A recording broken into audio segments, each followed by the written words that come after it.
Do American citizens have a right to own a gun? Clearly, I believe under the Second Amendment they do. However, a number of cities across the United States have passed very restrictive laws. D.C., for example, Washington, D.C. in 1976 passed one of the most restrictive laws in the United States. You can't even have a handgun to protect yourself in your own home. It's against the law.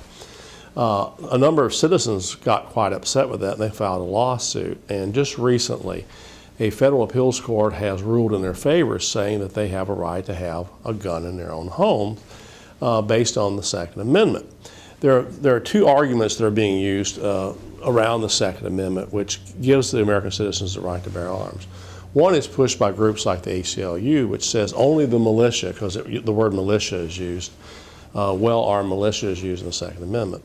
Only militias, in other words, like the National Guard, has a right to own a gun, not your average citizen.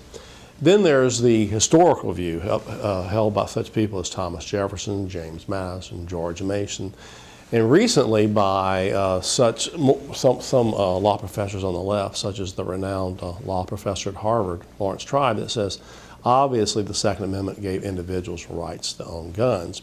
If you think about it in history, people had guns in their homes. They hunted with them, they defended themselves, they went to war. So it wasn't just the militia. Historically, we had a right to own a gun. And the reason the Founding Fathers thought it was important is that it gave you a right to stand up to the government.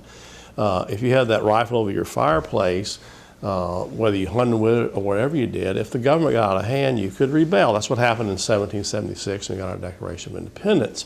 Today, however, there's no parity with the government. You really can't rebel against the government, in my opinion, because your local policemen have SWAT teams. They're armed to the teeth. They have armored vehicles that can crash through your house. They have tasers. They're dressed like stormtroopers. So there's no way. So really the only thing that is left in the Second Amendment is the right of an average citizen to have a hunting rifle, or someone that lives in a dangerous city, can they have a pistol in their home? A lady, for example, to defend herself during the night. Obviously the Second Amendment protects that. And in my opinion, to argue differently is absolutely ridiculous.